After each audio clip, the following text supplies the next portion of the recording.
Hello students. सो आज के lecture के साथ हम एफ आई बी कॉम का एक टॉपिक स्टार्ट करेंगे। I would regularly upload all the topic related to B com and C A में टू। ओके। सो कुछ ज्यादा ना कहते हुए जस्ट टॉपिक पे ऊपर मूव करते हैं, और टॉपिक क्या रिलेटेड है, वो क्या चीज बताना चाहता है, वो सारी चीज इंट्रोडक्शन का सेशन है। सारी चीज बताऊंगा क्या क्या क्या हमें ये चैप्टर के अंदर करना पड़ेगा। तो बेसिकली ये आपका एफ आई बी कॉम का फिनेंशियल अकाउंट्स का थर्ड नंबर का चैप्टर है। इसका एक बड़ा सम कंपलसरी पूछते हैं वो लोग। ठीक है। सेल और conversion of partnership firm into limited company. Chapter का नाम सजेस्ट कर रहा है कि सेल या तो कन्वर्जन ऑफ पार्टनरशिप फॉर्म। अभी तक 11 ट्वेल्थ स्टैंडर्ड में अपने पार्टनरशिप के बारे में सारी चीजें सीख ली होगी कि पार्टनरशिप कैसे वर्क करता है, पार्टनर डिफरेंट डिफरेंट पार्टनर्स होते हैं। तो अब कई बार ऐसा होता है कि पार्टनरशिप की एक लिमिटेशन आ जाती है। To be very honest, suppose आप एक पार्टनरशिप में काम कर रहे हो, तो पार्टनरशिप में एक लिमिटेशन आ जाती है कि पार्टनर्स जो भी होते हैं उनका जो कैपिटल का कंट्रीब्यूशन है वो एक लिमिट तक होता है। कितना पार्टनर, सपोज आपको बिजनेस को एक्सपांड करना है एक पार्टनरशिप में, सपोज 2 करोड़ रुपए का कैपिटल पड़ा हुआ है। सपोज अब आपको पार्टनरशिप बड़ा करना है, बिजनेस को बड़ा करना है, रेंज बढ़ानी है, तो आप क्या करोगे? पार्टनरशिप में आप बोलोगे पार्टनर्स जितने भी है वो पैसे लेके आएगा। अरे उसकी एक लिमिट होगी ना, पार्टनर कितने पैसे लेके आ सकता है, कितने पैसे लेके आ सकता है। सपोज 1 और करोड़ रुपए लेके आएगा, ठीक है। एक दूसरा पार्टनर 1 और करोड़ रुपए लेके आएगा, तो मैक्सिमम 4 करोड़ हो जाएंगे। अब ये 4 करोड़ से भी इतना ज्यादा एक्सपांड नहीं हो पाएगा कंपनी। तो इससे ज्यादा हम क्या कर सकते हैं, तो कंपनी को कंपनी में कन्वर्ट करने की सोचते हैं। तो पार्टनर्स क्या सोचते हैं कि हम ऐसा करते हैं, इस पार्टनरशिप फॉर्म को कंपनी में कन्वर्ट कर देते हैं, ताकि हम लिस्टिंग हो जाए हमारा, और बाहर के लोगों को, जो पब्लिक है, उनको बोले कि हमारे शेयर में इन्वेस्ट करे ताकि हमारी कैपिटल बढ़ जाए। सिंपल है।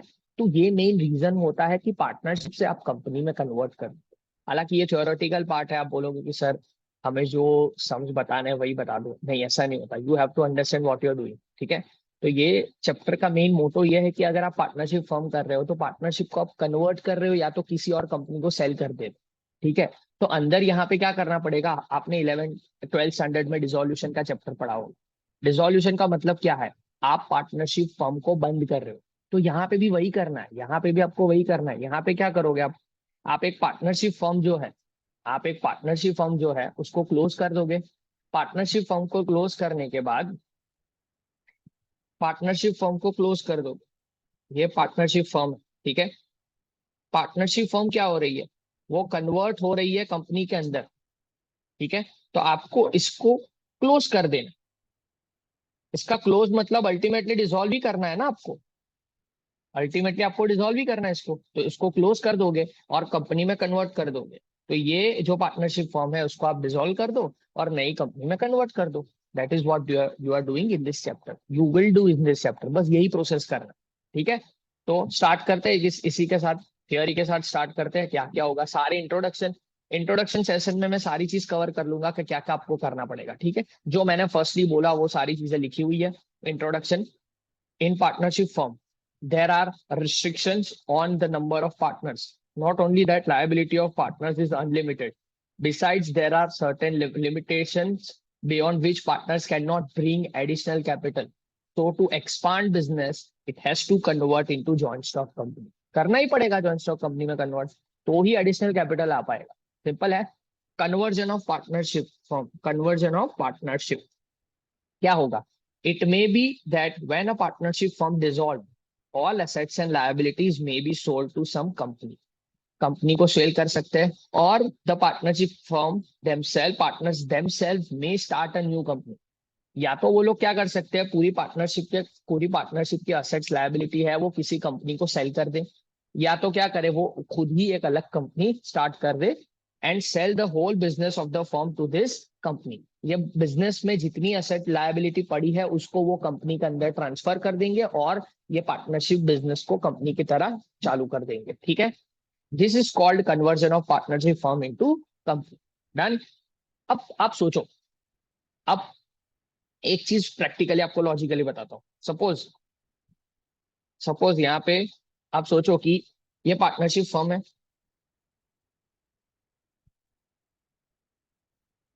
और यहाँ पे पार्टनर पड़े, ए और बी, ये दो पार्टनर है, ठीक है। अब इसको क्लोज करके यहाँ पे कंपनी में जाना है ना आपको।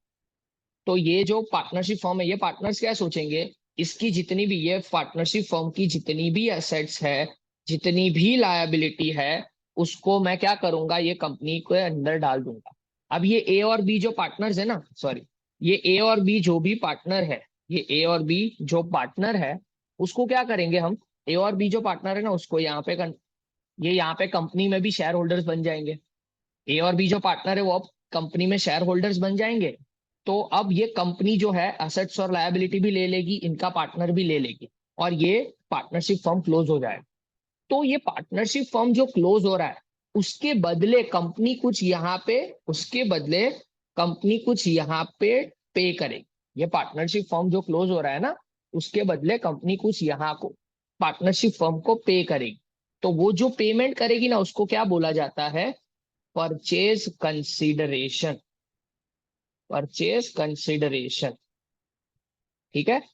तो जो नई कंपनी बन रही है, जो नई कंपनी बन रही है, वो पार्टनरशिप फर्म जो क्लोज हो रहा है, उसको जो भी चीज प्रोवाइड करती है, जितनी भी चीज देती है, क्योंकि बदले में बिजनेस भी तो आ रहा है ना, तो वो जो भी चीज पार्टनरशिप फर्म को पे कर रहे हैं, उसको क्या बोला जाएगा, परचेज कंसिडरेशन। अब परचेज कंसिडरेशन कैन बी, ये कंपनी जो है वो क्या दे सकती है, अपनी कंपनी के इक्विटी शेयर्स इनको दे सकते हैं, अपनी कंपनी के प्रेफरेंस शेयर्स इनको दे सकते हैं, कुछ कैश दे सकते हैं, ठीक है, डिबेंचर्स दे सकते हैं। सारी चीजें, जो भी चीज नई कंपनी दूसरी पार्टनरशिप फर्म को देते हैं, उसको क्या बोलेंगे हम लोग, परचेज कंसिडरेशन, ठीक है। तो अब परचेज कंसिडरेशन क्या है वो सीखते हैं। अब परचेज कंसिडरेशन मैंने आपको नॉर्मल लॉजिक में बताया कि क्या होता है परचेज कंसिडरेशन, बस यहाँ पे वही चीज एक्सप्लेन की हुई है। Purchase consideration, the purchase consideration is the price which is the company agree to pay for taking the business. Simple है, company agrees to pay for taking the business of partnership form. Purchase consideration find out करने के दो method, ठीक है, दो method है, वो आपको सम के हिसाब से देखना पड़ेगा कि कौन सी मेथड आपके लिए, ये जो सम है, पर्टिकुलर प्रॉब्लम जो है, उसके अंदर कौन सी मेथड वुड बी यूजफुल। तो उन्होंने बोला है the method for calculation of purchase consideration, first net asset method and second है consideration method. Net asset method मतलब क्या, सपोज सम के अंदर, जो लॉजिकली आपको बता रहा हूं, अगर सम के अंदर आपको डायरेक्टली नहीं बोला है कि कंपनी पार्टनरशिप फर्म को कितने, कितनी कौन सी चीजें पे कर रही है, तो हमें खुद से फाइंड आउट करना पड़ेगा कि कितने रुपए वो लोग पे करना चाहते हैं। सिंपल है। तो हम खुद से जब फाइंड आउट करेंगे, तो net net asset find out करेंगे, नेट असेट मेथड से करेंगे। और जब कंपनी ने सारी चीजें बोल दी होगी कि इक्विटी शेयर इतना ट्रांसफर कर रहे हैं, प्रेफरेंस शेयर इतना ट्रांसफर कर रहे हैं, डिबेंचर इतना ट्रांसफर कर रहे हैं, अगर कंपनी ने सारी इंफॉर्मेशन दे दी होगी, तो कंसिडरेशन मेथड में ट्राई करूंगा। सिंपल है। तो दो मेथड है परचेज कंसिडरेशन फाइंड आउट करने। अब अगर नेट असेट मेथड है, ठीक है, अगर नेट असेट मेथड के थ्रू हमें परचेज कंसिडरेशन फाइंड आउट करना है, तो हमें क्या क्या चीजें इंक्लूड करनी पड़ेगी। हमेशा सोचो, नेट असेट मतलब क्या, जो भी असेट कंपनी लेके जा रही है वो, माइनस जितनी भी लायबिलिटी कंपनी लेके जा रही है, जो बचा फिगर वो परचेस कंसिडरेशन में आ जाएगा। ये एकदम लॉजिकल फिगर, नेट असेट मतलब क्या, असेट माइनस लायबिलिटी। तो हमें क्या करना है, जितनी भी एसेट, जो मैं बोल रहा हूं बहुत ही शांति से सुनना, जितनी भी एसेट नई कंपनी जो भी वैल्यू पे लेके जा रही है, वो यहाँ पे लिखेंगे। तो यहाँ पे जो एसेट की वैल्यू जो लिखी है ना, ये जो एसेट में यहाँ पे लिखी है कि गुडविल, लैंड एंड बिल्डिंग, जो जो भी चीज वो लोग लेके जा रहे हैं, मैं क्या बोल रहा हूँ, जो जो भी चीज नई कंपनी लेके जा रही है, उसको मैं यहाँ पे लिखता जाऊंगा, उसके नया फिगर लिखूंगा जिस वैल्यू पे वो लोग लेके जा रहे हैं। ठीक है, यहाँ पे मैं न्यू फिगर्स लिखूंगा, क्योंकि कई बार ऐसा होगा कि बैलेंस शीट में सपोज लैंड एंड बिल्डिंग 10,000 रुपए दिख रहा है, बैलेंस शीट में 10,000 रुपए लिख रहा है, लेकिन नई कंपनी में वो 20,000 रुपए पे ट्रांसफर हो रहा है, तो यहाँ पे 20,000 लिखना। सिंपल है, क्योंकि नेट एसेट में हमेशा न्यू फिगर्स ही लेंगे हम, नई फिगर। बट ऑब्वियस है ना, आज जितने रुपए में वो लेके जा रही है कंपनी, वही मैं कंसिडर करूंगा ना यहाँ पे। तो सारी चीज वहां पे यही लिखी हुई है कि assets take over by the company, taken over by the company, जितनी भी असेट्स टेकन ओवर की है, जितनी भी लेके गए हैं, वो सारी चीज न्यू फिगर्स के साथ यहाँ पे लिख दो। तो जो जो भी एसेट हो सकती है वो यहाँ पे सारी मैंने लिखी हुई है, goodwill, land and building, plant and machinery, stock, debtor, bills receivable, cash and bank balance. अगर ये जितनी भी चीज वो लेके जाएंगे, जितने रुपए पे लेके जाएंगे, वो लिख देना है, उसका टोटल कर देना है, that would be your total asset. अब उसके अंदर से हमें क्या करना है, लायबिलिटीज माइनस कर देनी है। तो लायबिलिटीज में क्या होगा, जितनी भी लायबिलिटीज वो लेके जा रहे हैं, मैं क्या बोल रहा हूँ, जितनी भी लायबिलिटी वो लेके जा रहे हैं, टेकन ओवर करके लेके जा रहे हैं, वो हम क्या कर देंगे यहाँ पे, वो यहाँ पे लिख देंगे लायबिलिटीज में। यहाँ पे भी न्यू फिगर्स ही आएंगे, ये भी न्यू फिगर्स ही आएंगे, सिंपल बोल रहा हूँ। नेट एसेट में हमेशा न्यू फिगर्स आएगा, it is that simple. Okay,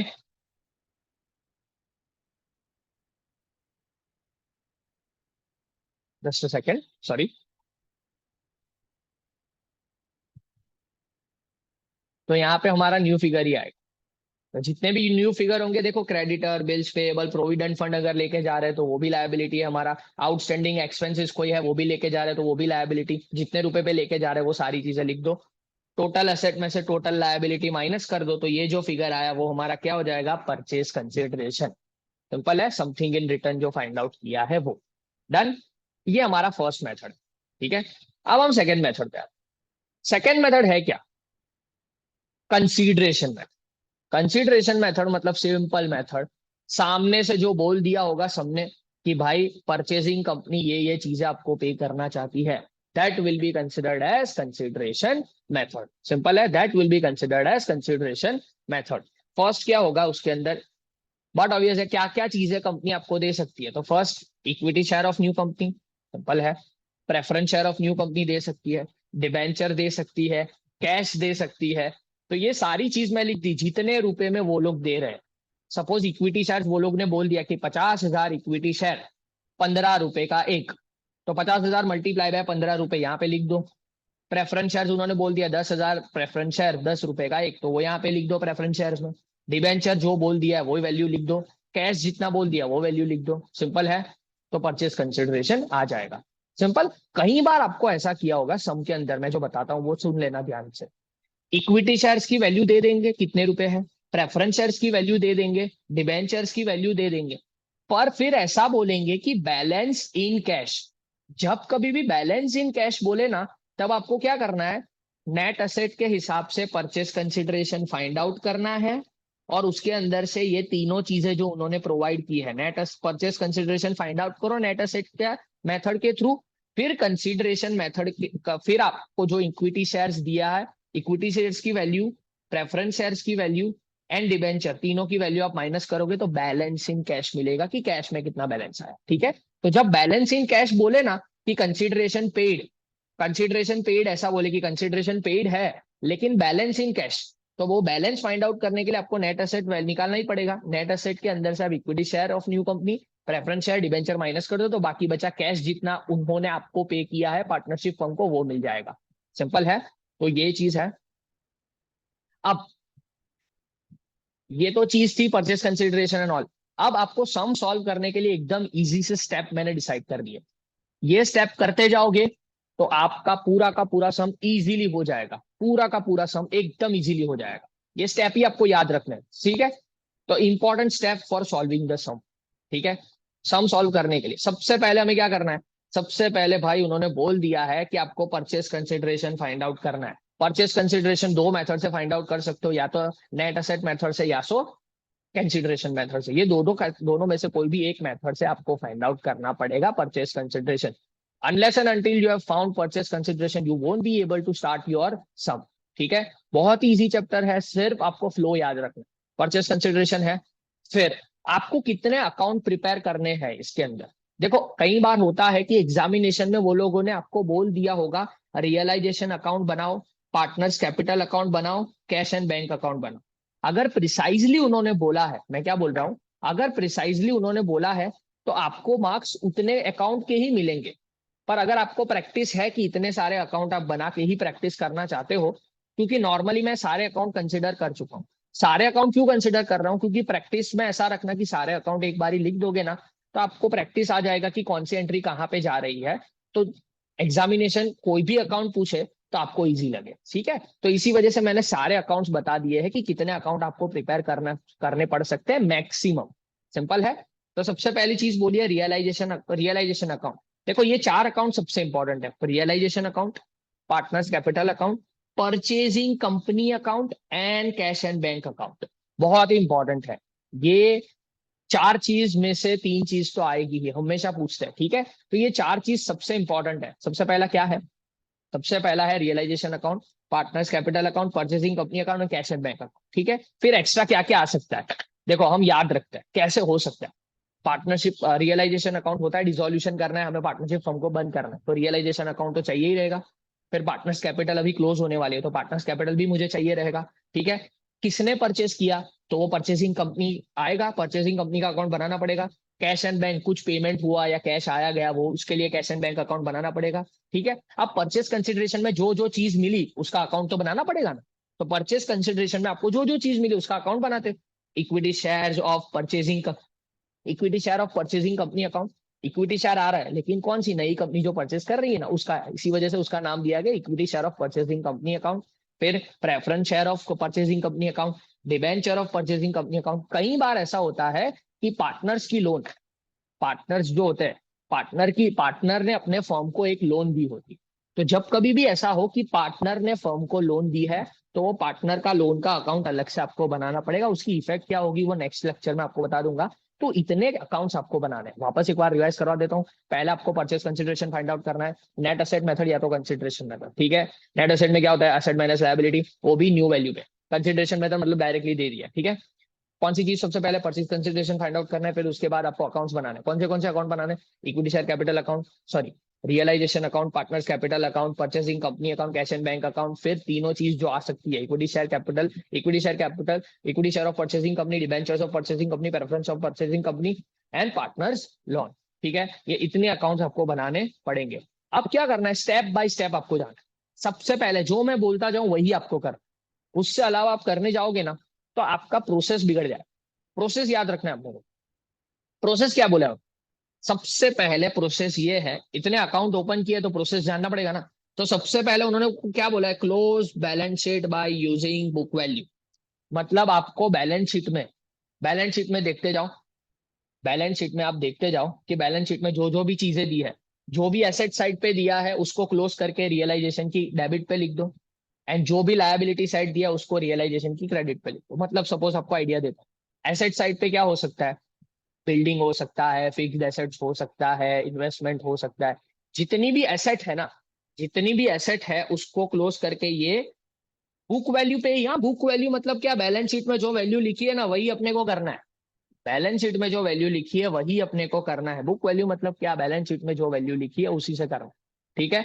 तो जितनी भी एसेट लिखी है, फिक्टिशियस एसेट भी होगा वहां पे, पीएनएल अकाउंट भी होगा, वो लॉस है, तो वो लॉस आपको कैपिटल अकाउंट में डिस्ट्रीब्यूट करना पड़ेगा। तो वो सारी चीज बताता हूँ। तो सपोज आपके बैलेंस शीट में एसेट साइड पे लैंड एंड बिल्डिंग, फिर plant and machinery, investment, debtor, stock, ये सारी चीजें पड़ी हुई है। वो सारी चीजों के लिए आपको सिंपल सिंपल एक ही एंट्री करनी है, रियलाइजेशन अकाउंट की डेबिट पे टू एसेट्स करना है और सारी एसेट्स लिख देनी है, उसका टोटल आउटर कॉलम में लिख देना, एकदम सिंपल, ठीक है।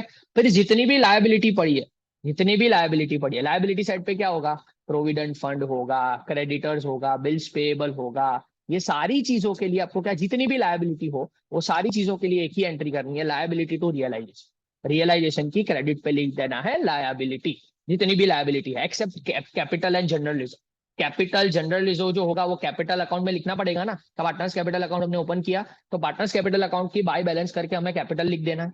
जनरल रिजर्व होगा, अगर जनरल रिजर्व होगा तो जनरल रिजर्व को हम क्या करते हैं, पार्टनर्स कैपिटल के क्रेडिट साइड पे डिस्ट्रीब्यूट करते हैं ना प्रॉफिट शेयरिंग रेशियो में, तो वो हमें करना पड़ेगा। तो जनरल रिजर्व को कैपिटल की क्रेडिट पे डिस्ट्रीब्यूट करेंगे। पीएनएल अकाउंट अगर प्रॉफिट पे दिख रहा है, मतलब लायबिलिटी साइड पे पीएनएल अकाउंट दिख रहा है, तो हम क्या करेंगे, कैपिटल की क्रेडिट पे जाके उसको डिस्ट्रीब्यूट कर देंगे, क्योंकि वो पीएनएल अकाउंट वहां पे लायबिलिटी पे दिख रहा है, मतलब वो हमारा प्रॉफिट है, तो कैपिटल में एड ऑन हो जाएगा। अगर पीएनएल अकाउंट आपको एसेट साइड पे दिख रहा है, मतलब वो हमारा लॉस है, तो कैपिटल की डेबिट पे जाके आप उसको डिस्ट्रीब्यूट करोगे इन प्रॉफिट शेयरिंग रेशियो। तो सबसे पहले ये तीन एंट्री होगी। सबसे पहले ये तीन एंट्री क्या बोली मैंने, बैलेंस शीट को क्लोज करो, बैलेंस शीट की सारी चीजों को क्लोज करके कहीं ना कहीं तो बांटना है उसको।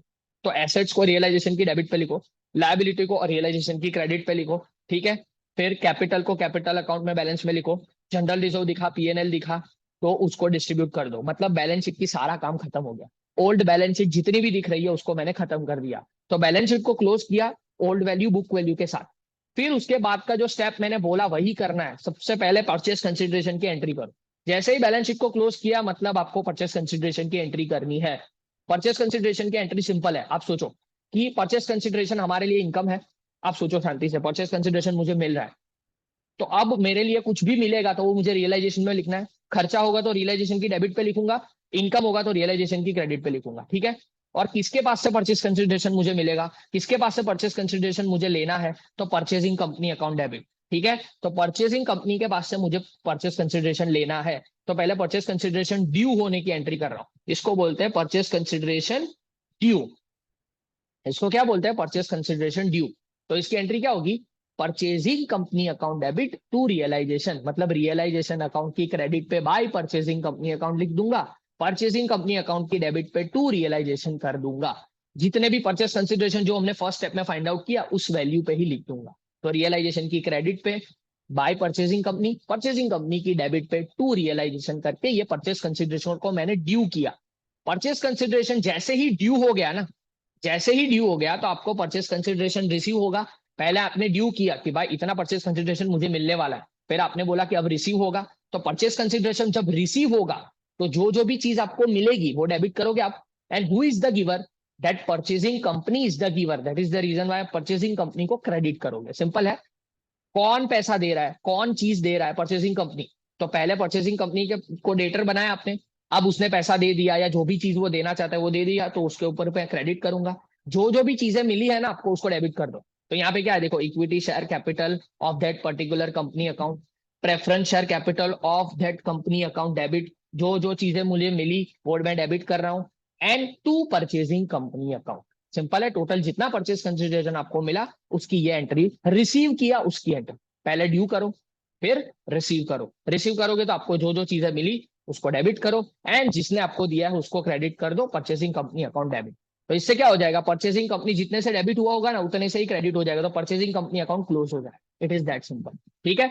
क्या किया अभी तक हमने, परचेस कंसिडरेशन पहले फाइंड आउट किया था, फिर हमने जरूरी अकाउंट नेसेसरी अकाउंट्स प्रिपेयर किया। नेसेसरी अकाउंट्स में क्या क्या था, नेसेसरी अकाउंट्स में पहले तो रियलाइजेशन अकाउंट था, पार्टनर्स कैपिटल अकाउंट था, परचेसिंग कंपनी अकाउंट था, कैश और बैंक अकाउंट था, पार्टनर्स लोन अकाउंट था, जो जो चीजें आपको मिलती है परचेस कंसिडरेशन में उसका account, equity share of that particular company account, preference share of company account, debentures of that company account, ठीक है। फिर उसके बाद हमने क्या किया, बैलेंस शीट को क्लोज किया। बैलेंस शीट में जितनी एसेट दिख रही है वो रियलाइजेशन की डेबिट पे लिख दो, बैलेंस शीट में जितनी लायबिलिटी दिख रही है वो रियलाइजेशन की क्रेडिट पे लिख दो।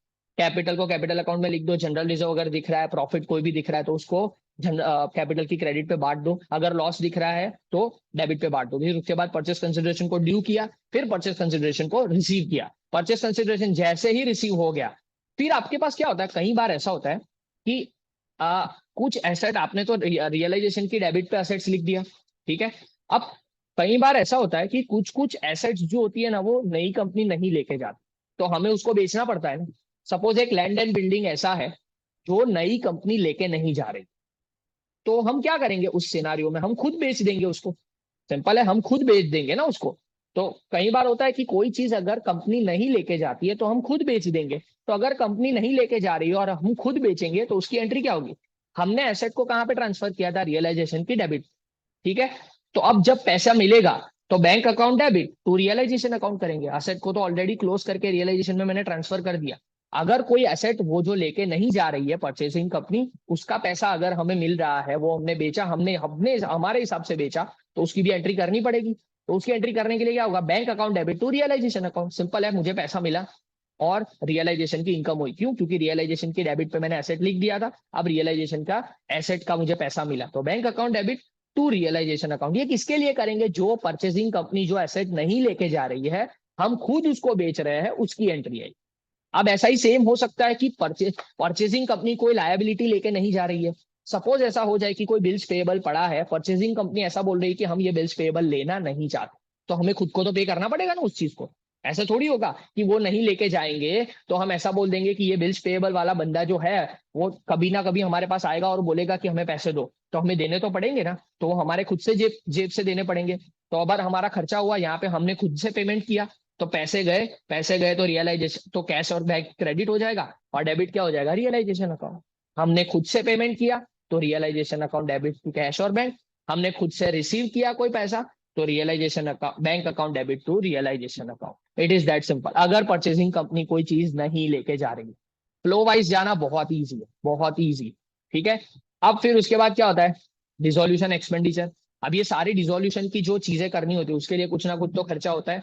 ठीक है, क्योंकि लिक्विडेटर को पकड़ना पड़ता है, ये सारी चीजें। तो आपके लिए तो क्या डिसोल्यूशन एक्सपेंस होगा। डिसोल्यूशन एक्सपेंस किसका है, खर्चा है ना। तो खर्चा कहाँ पे लिखोगे, रियलाइजेशन की डेबिट पे लिखोगे। तो realisation account debit to cash और bank account, it is that simple. खर्चा हुआ तो रियलाइजेशन की डेबिट पे लिखना पड़ेगा, realisation account debit to cash और बैंक अकाउंट, हमेशा यही एंट्री होगी डिसोल्यूशन एक्सपेंस। अब आपको क्या करना है, अब सारी चीजें हो गई, सारी चीजें हो गई। अब आपको रियलाइजेशन अकाउंट को क्लोज करना। अब आपको क्या करना है, रियलाइजेशन अकाउंट को क्लोज करना। रियलाइजेशन अकाउंट क्लोज करोगे, प्रॉफिट आया तो प्रॉफिट, लॉस आया तो लॉस। क्रेडिट साइड का टोटल ज्यादा होगा तो प्रॉफिट जो होगा ना वो कैपिटल अकाउंट में ट्रांसफर कर दो, profit sharing ratio, profit sharing ratio में, सिंपल। अगर लॉस आया तो लॉस को भी कैपिटल अकाउंट में ट्रांसफर कर दो प्रॉफिट शेयरिंग रेशियो में, और उसकी क्रॉस एंट्री वहां पे डाल दो। वो तो सिंपल आपने सीखा ही होगा, सिंपल है। तो प्रॉफिट जो होगा तो रियलाइजेशन टू कैपिटल हो जाएगा, कैपिटल की क्रेडिट पे आ जाएगा बाय रियलाइजेशन, जो भी प्रॉफिट होगा वो लिख देंगे, सिंपल है।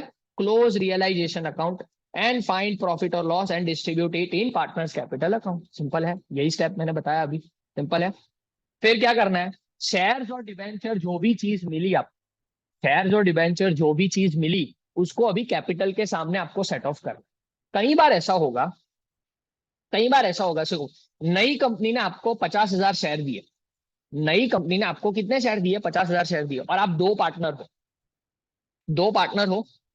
अब ऐसा थोड़ी है कि दोनों पार्टनर को 25-25 हजार दे देंगे, ऐसा तो नहीं है।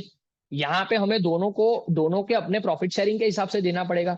तो वो लोग अपने हिसाब से डिसाइड करेंगे, कोई बोलेगा कि मुझे इक्विटी शेयर 30,000 चाहिए और कोई बोलेगा 20,000 चाहिए, तो उसकी एंट्री करनी पड़ेगी ना। तो आपको क्या करना है, ये सबसे इंपॉर्टेंट वाली एंट्री है। जब आपने इक्विटी शेयर्स तो मिल गए, कब, पार्टनरशिप फर्म को मिल गए इक्विटी शेयर, अब वो इक्विटी शेयर्स जो है कैपिटल के सामने सेट ऑफ तो होना चाहिए ना। अब क्या होगा, कैपिटल जो है वो अब कम हो जाएगी पार्टनर्स की, और इक्विटी शेयर कैपिटल जो उनकी है वो बढ़ जाएगी उनकी, सिंपल है। तो कैपिटल अकाउंट डेबिट, ये एंट्री क्या करनी है आपको, capital account debit, capital account की डेबिट पे लिखना है जितना जितना इक्विटी शेयर कैपिटल वो नई कंपनी का मिला है वो पर्टिकुलर पार्टनर को, वो वहां पे लिखना है, सिंपल, और कुछ नहीं करना है। पार्टनर्स कैपिटल अकाउंट डेबिट मतलब ए और बी दो पार्टनर है, तो दोनों पार्टनर की डेबिट पे आपको लिखना है जितने जितने रुपए का इक्विटी शेयर कैपिटल उनको मिला वो उनके अकाउंट में लिखना है, जितना प्रेफरेंस शेयर उनको मिला वो उनके अकाउंट में लिखना है, डिबेंचर मिला तो डिबेंचर लिखना है, सिंपल है। तो partnership capital account debit to equity share capital of that new company to preference share capital of that new company, simple है ना। जितना चीज उनको मिला वो कैपिटल के सामने सेट ऑफ तो करना ही पड़ेगा, ठीक है। ये एंट्री करने के बाद, ये एंट्री करोगे ना जैसे ही, उसमें क्या हो जाएगा, ये एंट्री जैसे ही आप करोगे ना, तो आपके आपके ये जो equity share capital account, equity share capital of new form account जो होगा ना वो क्लोज हो जाएगा। क्योंकि पहले हमने क्या किया था, देखो, उसको डेबिट किया था, equity share capital of new form account, ये डेबिट किया, ये भी डेबिट किया, फिर आपने उतने ही अमाउंट से क्रेडिट किया होगा, ये रहा, उतने ही अमाउंट से आपने क्रेडिट किया होगा, ये रहा, बस सेकेंड, उतने ही अमाउंट से यहाँ पे क्रेडिट किया होगा, तो वो क्या हो जाएगा, क्लोज हो जाएगा, सिंपल है। अब पार्टनर्स कैपिटल अकाउंट आपने डेबिट है, तो अब सारे अकाउंट्स क्लोज हो चुके हैं, सारे अकाउंट क्लोज हो चुके हैं। बचा क्या होगा, partners capital and cash account, ठीक है। Partners capital and cash account, partners capital account को आपको क्लोज करके कैश अकाउंट में डाल देना। मतलब सपोज क्या है, सपोज ये partners capital, partners capital account है, ठीक है, ये पार्टनर्स कैपिटल अकाउंट है। अब पार्टनर्स कैपिटल अकाउंट में यहाँ पे बैलेंस आया, ये टोटल कर दिया, क्लोज करना है। तो यहाँ का टोटल, सॉरी, यहाँ का टोटल और यहाँ का टोटल, यहाँ पे कुछ बैलेंस आया, जैसे ही यहाँ पे बैलेंस दिख रहा है ना उसको टू कैश में डाल दो, टू कैश अकाउंट। तो कैश अकाउंट, पार्टनर्स कैपिटल की डेबिट पे टू कैश, कैश की क्रेडिट पे पार्टनर्स कैपिटल, सिंपल है। सपोज यहाँ पे ऐसा हुआ कि इसका टोटल ज्यादा है, यहाँ पे बैलेंस आ रहा है, तो यहाँ पे बाई कैश लिख दूंगा, तो कैपिटल अकाउंट क्लोज हो जाएगा। कैश यहाँ पे लिखा है, कैश की डेबिट पे पार्टनर्स कैपिटल लिख दूंगा, इट इज दैट सिंपल। अब कैश अकाउंट को क्लोज कर दूंगा, कैश अकाउंट मैच हो जाएगा। तो ये पूरी प्रोसीजर है, ये पूरी एक प्रोसीजर है जिसके थ्रू अगर आप जाओगे तो मैं गारंटी देता हूं कि 95% of your sum will be correct. एक का दुक्का चीज होगी जो आपको लॉजिक लगाना पड़ेगा, बाकी सारी चीजें मैंने इसके अंदर कवर कर दी है।